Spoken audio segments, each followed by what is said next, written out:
But you get all sorts of crazy things when, with any book of the Bible, when the world looks at it and through their eyes. But probably the thing you would see most when the book of Ruth comes up is it's a love story. It is just a beautiful love story, and that is true. But I don't want that to take away from God. And we see this awesome, beautiful love story between Ruth and Boaz. But hopefully tonight we can see what God is doing and working in the lives of the people in the story. It's a unique book. There is a lot of cultural things going on in there. There's a barley harvest. At one point, there's a woman uncovering a man's feet and laying down next to them. And then at the end, some dude takes his shoe off and gives it to another guy. There's lots of things going on that don't fit into the context of our culture today that we have to deal with and wade through. Also, it's a book that says little about God. You don't see God actively doing a whole lot in the book of Ruth. He's mentioned a few times, but he is not brought to the forefront just by reading through the book. But as I said, hopefully we can see how he is working through this story from beginning to end. So what I want to do, since it is a story, it's such a beautiful story, I would like to tell the story first. I would like us to go from beginning to end and see this beautiful story that plays out in the life of Ruth. So starting at chapter 1, verse 1, and I will do my best to not read the entire book of Ruth tonight, but if we end up doing it, look, there it is. That's the whole book of Ruth right there.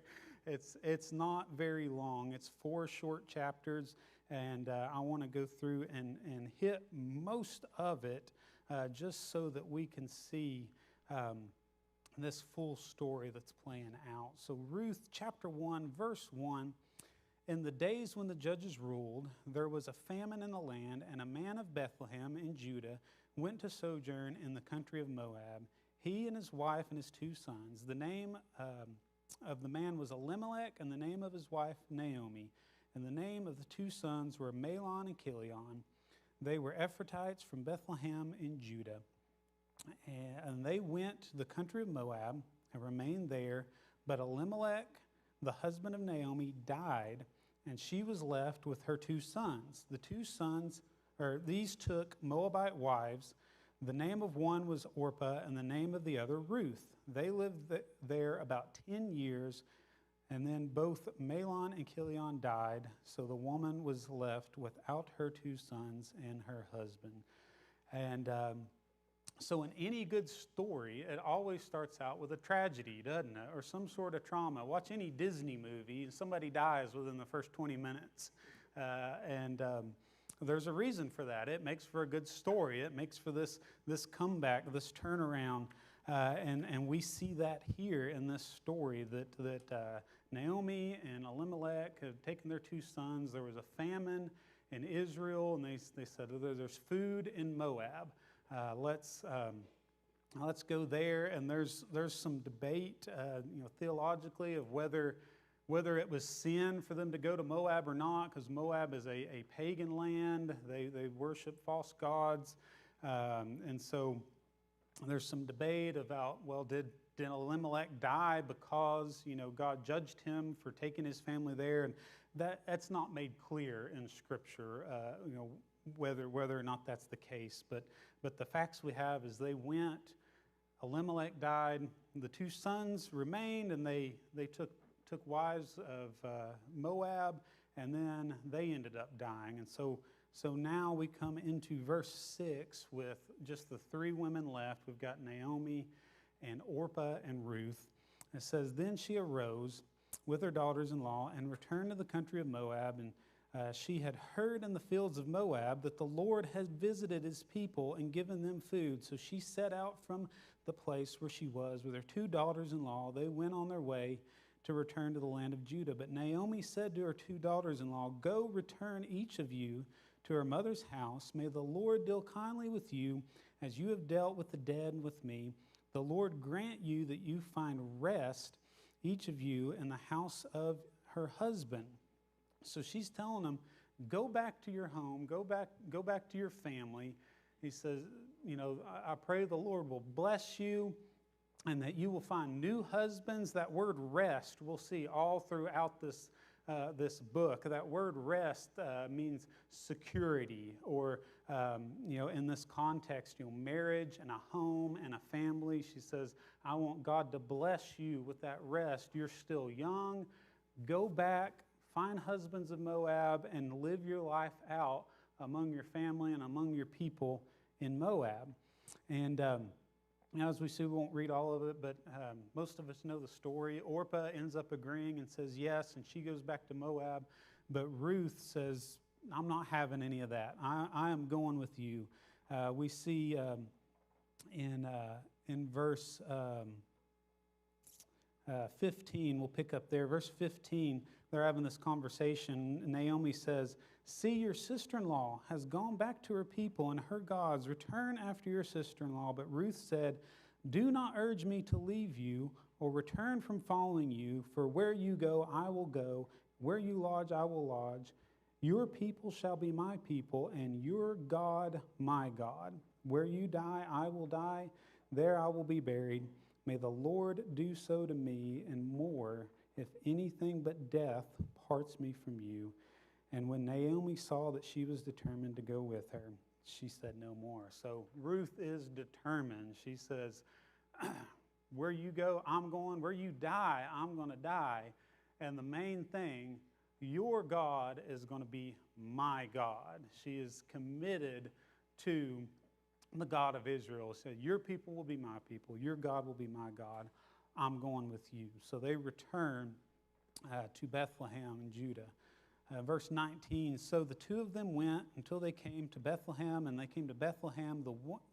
The whole town was stirred because of them, and the women said, is this Naomi? She said to them, do not call me Naomi, call me Mara, for the Almighty has dealt bitterly with me. I went away full, and the Lord has brought me back empty. Why call me Naomi when the Lord has testified against me, and the Almighty has brought calamity upon me? So she says, call me Mara, which means bitter. She said, don't call me Naomi. I'm not Naomi anymore. I left here Naomi with my family and my husband, and now I am bitter because God has dealt bitterly with me. Now, she doesn't directly accuse God or anything here, but you can tell just by the language, she's got a weight on her. She's bitter, she's depressed, she's lost everything, her husband and her sons, and especially in this culture, to be a widow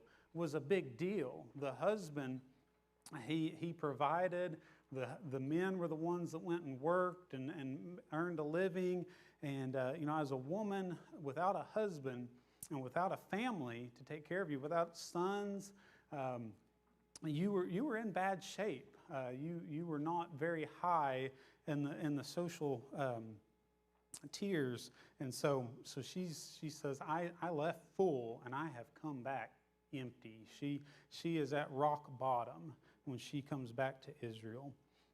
So going to chapter 2, verse 1. Now Naomi had a relative of her husband's, a worthy man of the clan of Elimelech, whose name was Boaz.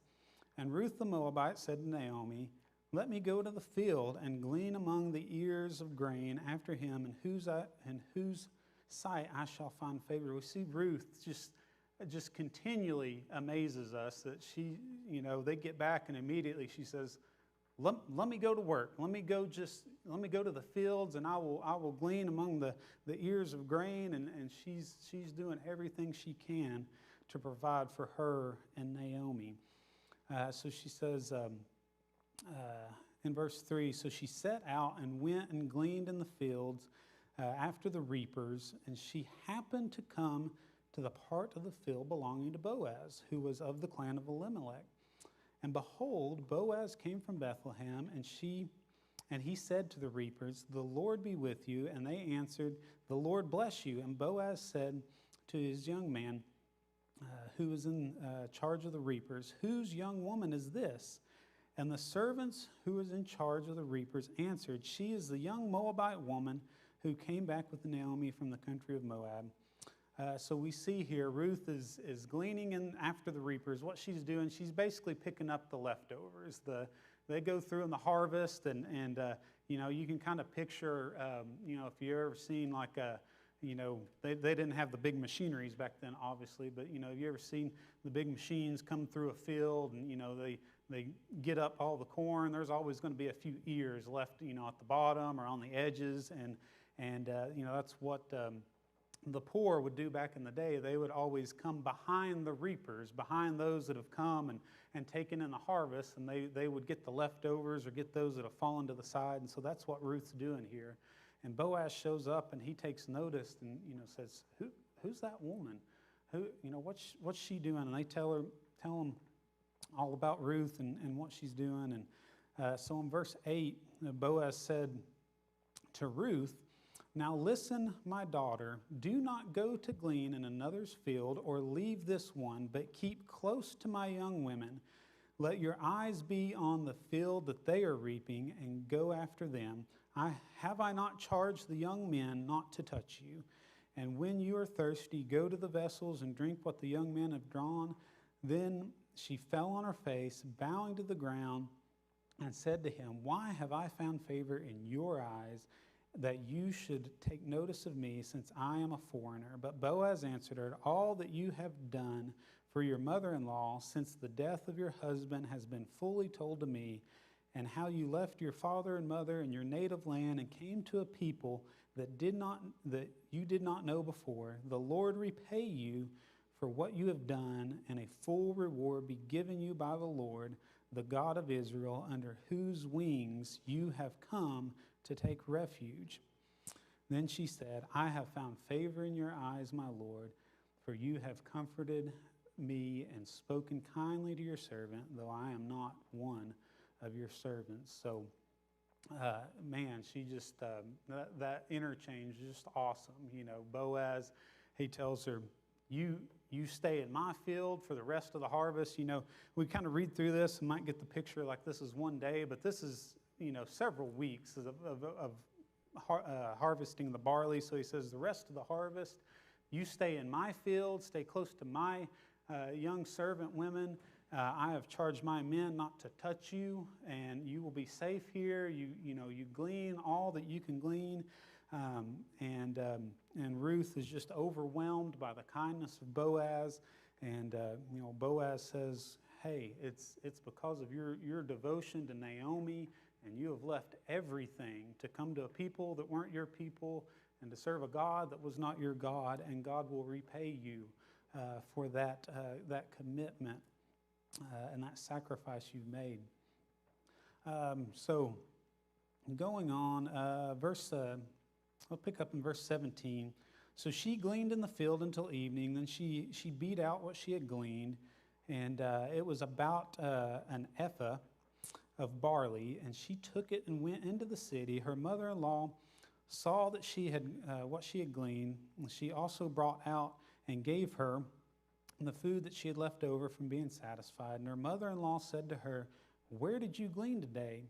And where have you worked? Blessed be the man who took notice of you.' So she told her mother-in-law with whom she had worked and said, 'The man's name with whom I work today is Boaz.'"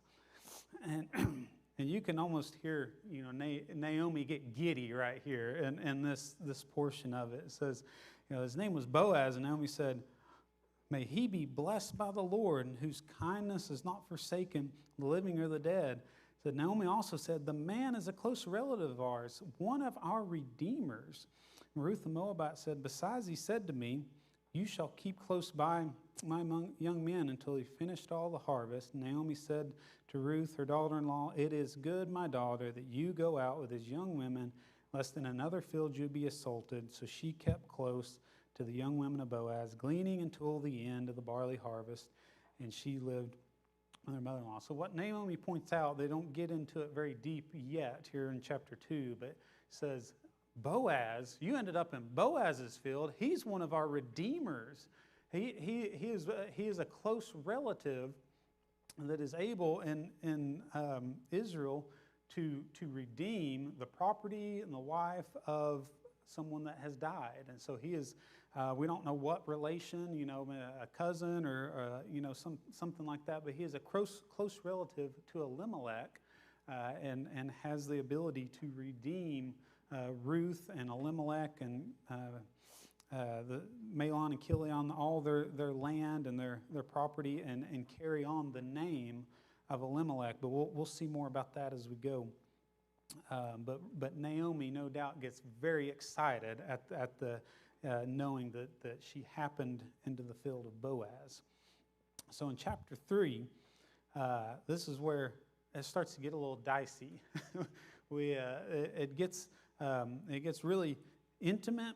And there's some stuff here that we still don't know fully what all happened and what all it means. Like I said, there's some cultural stuff going on, but we'll try to get through it the best we can and glean out of it what we can. But chapter 3, Naomi she's got this plan. So she says, Naomi, her mother-in-law, said to her, "My daughter, should I not seek rest for you?" There's that word rest again. She told him back in chapter 1, go back to Moab, find rest with husbands there. So she's saying now she's still seeking rest for her. Should I not seek rest? Should I not seek security, a home for you? Should I not seek rest for you, that it may be well with you? Is not Boaz our relative, with whose young women you were? See, he is winnowing barley tonight on the threshing floor. Wash therefore and anoint yourself, put on your cloak, and go down to the threshing floor, but do not make yourself known to the man until he has finished eating and drinking. But when he lies down, observe the place where he lies down, then go and uncover his feet and lie down, and he will tell you what to do. And she replied, this is the surprising part. She replied, "All you said I will do." That sounds like a great plan. Yeah, I'll go do that. So what she's basically said, she said, hey, this is the end of the harvest. Boaz, he's going to be winnowing barley. So this is a process they do to, separate the chaff from the wheat and all that. And so he'll be on the threshing floor. So I'm picturing like a barn or something where they've gathered it all in. And she says, go down there. Don't let anybody know you're there. So Ruth she's going to have to go down there and hide somewhere in this barn.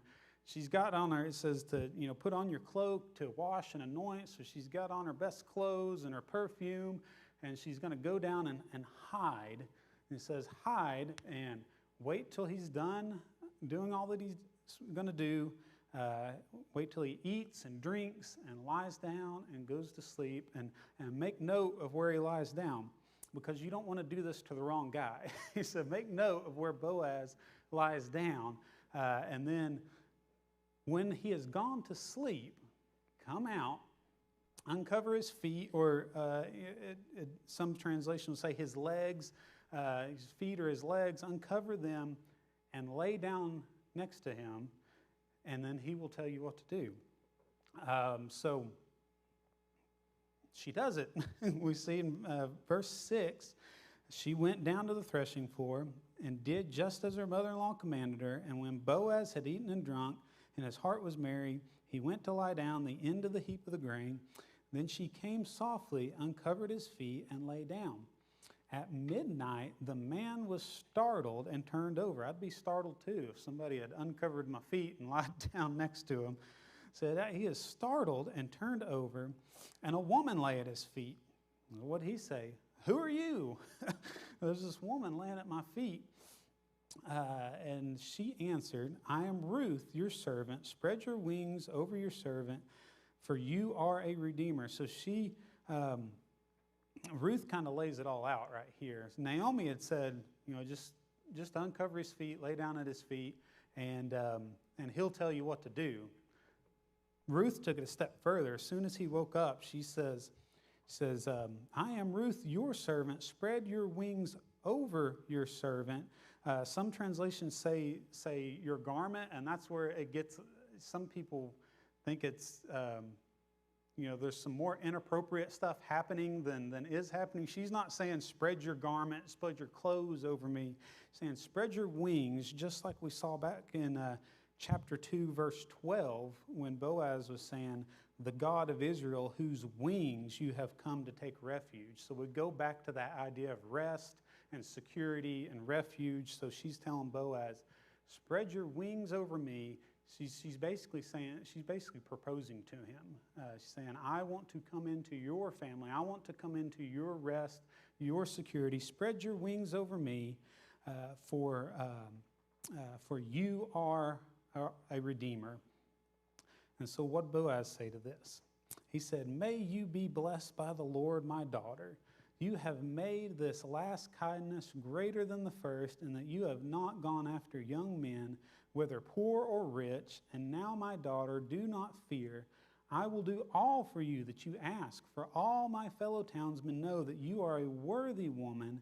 And now it is true, I am a redeemer, yet there is a redeemer nearer than I.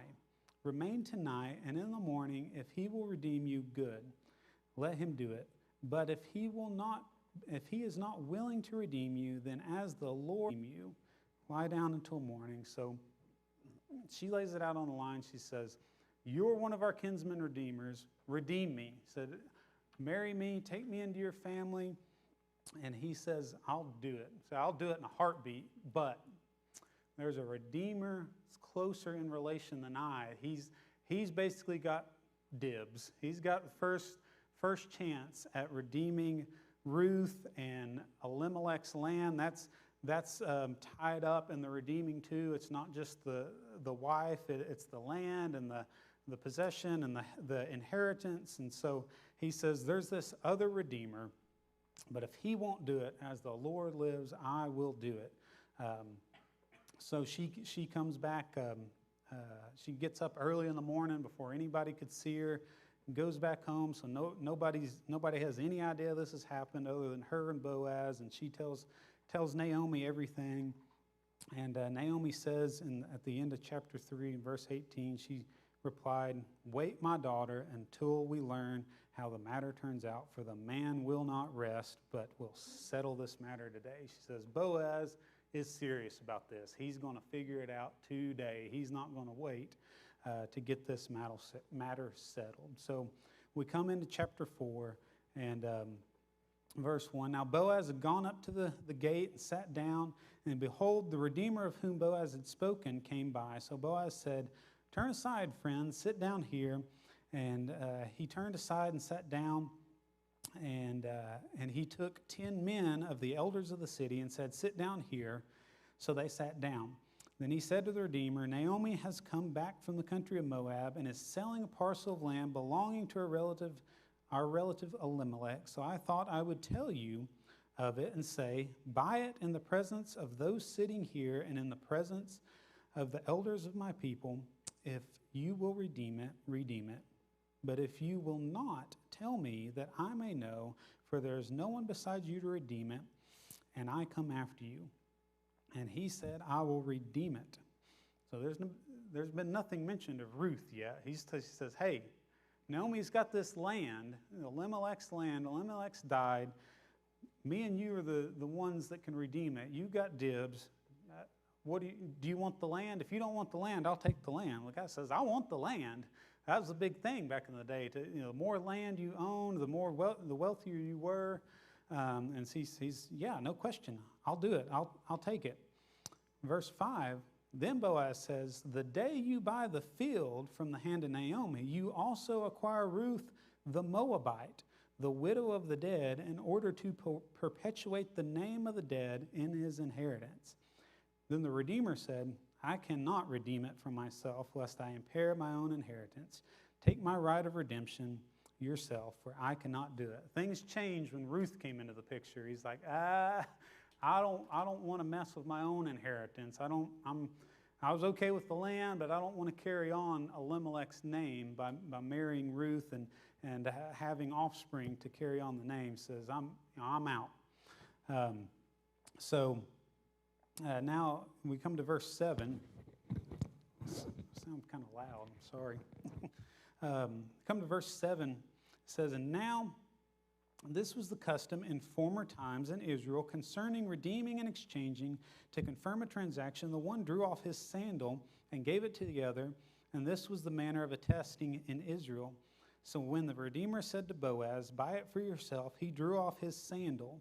And Boaz said to the elders and all the people, 'You are witness this day that I have bought from the hand of Naomi and all that belonged to Elimelech and all that belonged to Chilion and to Mahlon. Also Ruth the Moabite, the widow of Mahlon, I have bought to be my wife to perpetuate the name of the dead in his inheritance, that the name of the dead may not be cut off among the brothers and from the gate of his native people. You are witnesses this day.'" And how do the people react? It says, "Then the people who were at the gate, the elders said, 'We are witnesses. May the Lord make the woman who is coming into your house like Rachel and Leah, who together built up the house of Egypt. May you act worthily, in Ephratah and be renowned in Bethlehem. And may your house be like the house of Perez, whom Tamar bore to Judah, because of the offspring that the Lord will give you by this young woman.'" So the people were happy. I mean, you can tell the people knew who Ruth was, knew who Boaz was, that they were so excited that, man, these two are getting together. Ruth is such an honorable and worthy woman. Boaz is such an honorable and worthy man that they said, "May she be like Rachel and Leah that built the house of Israel." I mean, the people are excited about this marriage. And so, coming to the end of the story, so Boaz took Ruth, in verse 13. She became his wife, and he went to her, and the Lord gave her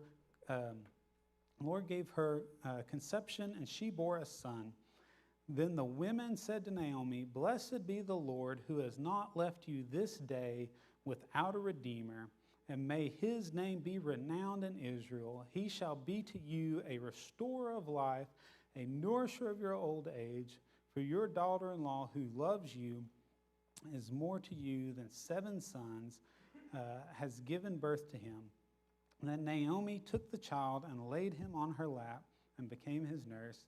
And the women of the neighborhood gave him a name, saying, "A son has been born to Naomi," and they named him Obed. He was the father of Jesse, the father of David. We're going to stop right there.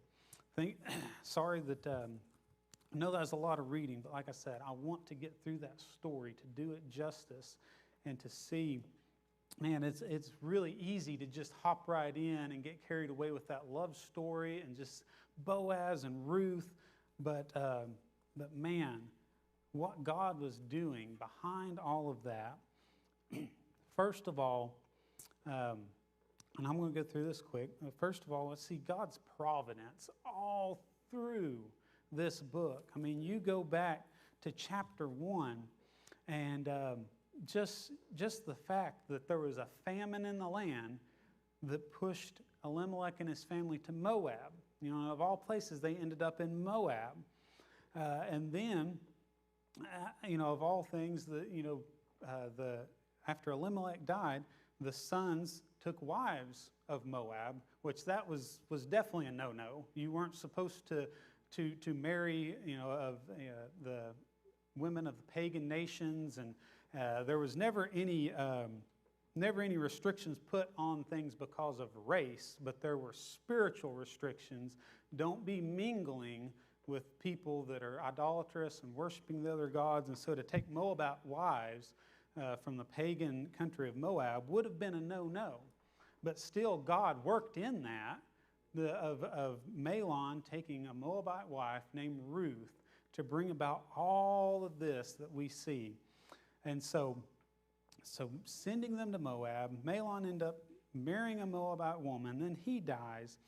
And then we see God's providence in chapter 2, where it says, she just happened upon Boaz's field. They had no idea. This wasn't a plan. She was just said, I'm going to go out to the field and just try to glean some grain that we can eat, and survive off of. And just happens, of all the fields to land in, she lands in Boaz's field, and he just happens to be coming back from town that day and see, who's that woman? What's she doing? And has the first interaction with Ruth.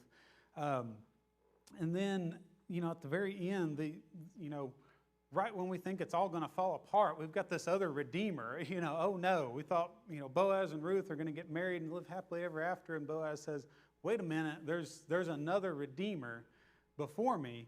Well, he just happens to say, nope, I don't want any part of it. And so Boaz gets to step in and be the redeemer. So we see the providence of God working all through this, even though it doesn't ever directly say. He is working things to bring Ruth to the exact spot she was in her life, to meet Boaz, to be redeemed by Boaz, and to become part of the people of Israel. Secondly, so we see God's providence. We see God's faithfulness. We see God's faithfulness to his people and to those that trust him all through this book. In chapter 1, verse 6, where it says that he had visited his people again. There had been a famine in Israel, but God visited his people. One of the only things where God actively is doing something in this book. He visited his people, and there was food again in Israel. And so even though we might go through times of struggles and ups and downs, God always provides for our needs. He always takes care of his children. We see when God providing for Ruth and Naomi's needs all throughout this, that he provided for Naomi in giving her a faithful daughter-in-law that stuck with her after the death of her husband and her sons. We see, all through the story of Ruth going to the fields and gleaning and finding favor in Boaz's sight, that God was being faithful to Ruth's commitment to him and to the people of Israel. Psalms 145:18 tells us, the Lord is near to all who call on him, to all who call on him in truth. And Ruth had called on him. She said, your God will be my God, and had left everything. She left everything, like all the people she knew, all of her friends, all of her family. She left to follow Naomi and the God of Israel and to become basically an Israelite herself. She was all in, and God honored that by being faithful to her and taking care of her needs. We not only see Ruth leaving everything that she loved in this chapter 3, that whole dicey section where she's uncovering Boaz's legs and laying down. She is risking her entire reputation. Now, when we read this, the Bible tells us it doesn't hint at anything sinful ever going on in this interaction. It never tells us directly that anything happens. We have no reason to believe that Boaz and Ruth were anything but pure and honest, and nothing sexual that we know of happened in here. But just the fact that she's going to the threshing floor at night to approach Boaz, an older, wealthier man, and she is a Moabite, if she was found out, it would give a really bad image to anybody that knew about it. And the people of Israel, they would have known how the Moabites got started. Anybody know how the Moabites got started? Lot and his daughters, after they had fled Sodom and Gomorrah, and his wife turned back and turned to a pillar of salt. It's just Lot and his daughters, and as Lot was getting up in age, his daughters come up with a plan. They come up with a scheme, and they said, hey, our father's getting older. We don't have any husbands to carry on seed, to carry on the name. Let's get our father drunk, and after he passes out drunk, let's go in and lie with him, and we'll have seed from our father to carry on. And they did that, and one of the daughters bore a son by her father Lot named Moab, and that was the father of the Moabite people. And so the children of Israel would have known that and said, hey, some women sneaking around, coming into a man after he's fallen asleep. This sounds familiar. If they would have heard about Ruth sneaking into the threshing floor, and if she'd have got caught, they'd have been, oh, That's just like a Moabite. That's where they came from. That's how they started. They would have thought nothing good of her if she would have been found out. And so she's risking it all, her reputation, to go in and to make this proposition to Boaz to say, hey, redeem me. So not only did she sacrifice her people, she is risking her reputation, risking everything to become part of the children of Israel, to be all in and to be a part of this family of God. And then lastly, in God's faithfulness, we see, when Naomi, she came back, and we talked about her being bitter. It says that I went away full. The Lord has brought me back empty. But that is not how the book ends. It ends with the women of the city praising Naomi, saying, God has given you a son. They actually call, so Boaz has been the redeemer all through the book, and we get to the end, they're actually calling this son, Obed, that was born. He is your redeemer, Naomi. He is going to carry on your name throughout, the ages. And so she goes from being empty with no family, no name to carry on, to being full and having this redeemer through her grandson that has come into the world that God has given her. So God is faithful to, even when you feel empty, He will fill your cup to overflowing, but it is in His time, and it is as we stay faithful to Him and continue to call on Him and trust Him. And so lastly, we've seen God's providence, we've seen God's faithfulness, and we see God's grace. That is what our whole series is about, the grace of God, and boy, do we see it here. A Moabite woman. I just told you how the Moabites got started, and they were a pagan people. They were idolatrous. They followed other gods. They're just rampant sexual immorality in the country of Moab. And so for this Moabite woman, she had no place in Israel. She had no place there, culturally speaking. She had no place even being married to an Israelite man. But for God to bring her in, to give her favor in Boaz's sight, to bring all these events together to put her where she was. Oh man, the grace of God just in that. The Bible gets kind of a bad rap in our society today of, people think, oh, Christians are racists and bigots and this and that. But man, if you just read the Bible, it is anything but that. She had no business being here, but God said, I want you right here at this time. You're going to be redeemed in the children of Israel. And the best part, so I left this last verse says, now these are the generations of Perez. Perez fathered Hezron. Hezron fathered Ram. Ram fathered Amminadab. Amminadab fathered Nahshon. Nahshon fathered Salmon. Salmon fathered Boaz. Boaz fathered Obed. Obed fathered Jesse. And Jesse fathered David. Ruth got to be the great-great-grandmother of King David. And who came from King David? Who came from that lineage? Jesus Christ. There was a Moabite woman in the lineage of Jesus Christ. I mean, that is just grace beyond grace, that God would bring somebody that had no business being anywhere around the children of Israel, out of a pagan nation, following pagan idols, and to put her in the lineage of Jesus Christ. I mean, it doesn't get any more graceful than that. God is a God that loves. He is a God of grace and mercy.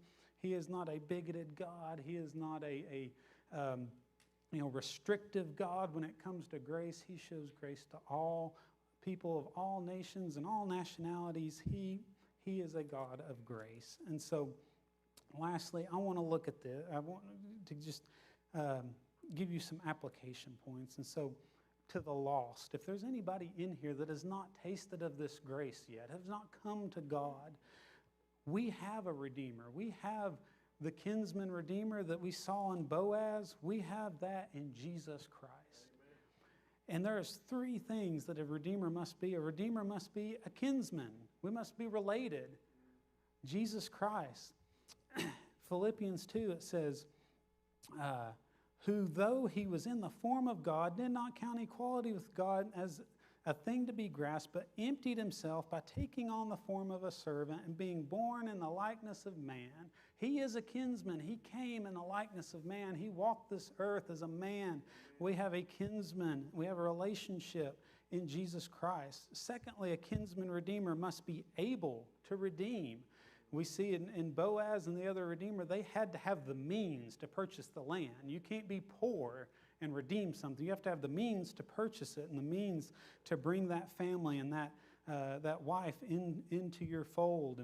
And so we see that in Jesus Christ, that in Hebrews, we just went through a few months ago in chapter 10, but when Christ had offered for all time a single sacrifice for sin, he sat down at the right hand of God, waiting from that time until his enemies should be made his footstool for his feet. For by a single offering he has perfected for all time those who are being sanctified. Jesus Christ is able to redeem. Lastly, a kinsman redeemer must be willing. We must be willing. We saw that in the redeemer that had the first dibs. He was not willing. He was a kinsman. He was able, but he was not willing to redeem. I tell you, Jesus Christ is willing. He says in Romans 10:14, my King James is coming out, everyone who calls on the name of the Lord shall be saved. Anybody that comes to God for salvation, he will save. If you call out to him, he is willing. So if you have not come to him for salvation, let me tell you, you have a Redeemer in Christ that is, he is able, he is willing, and he will do it today if you will come to him.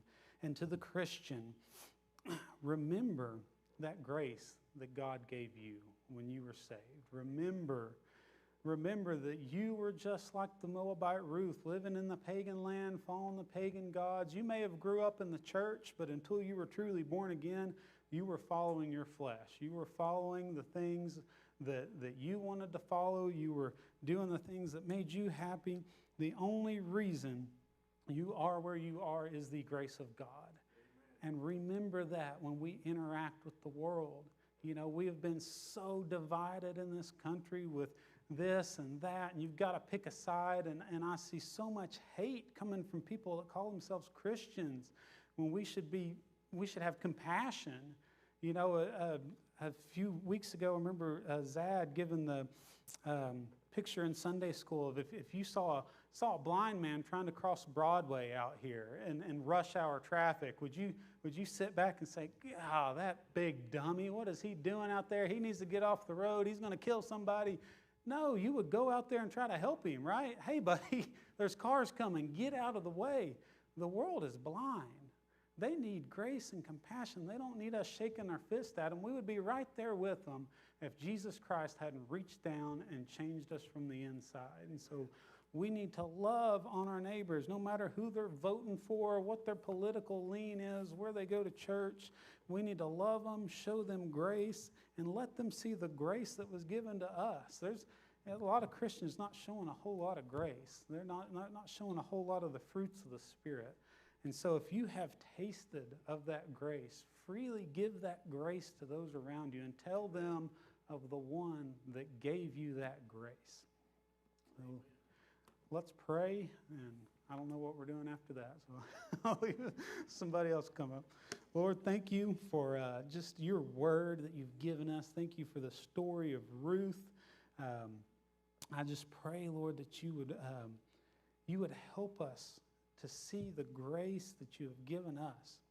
Help us to see just the gravity of why we needed that grace, Lord. The meaning of grace. So we don't deserve it. We've not done anything to earn it.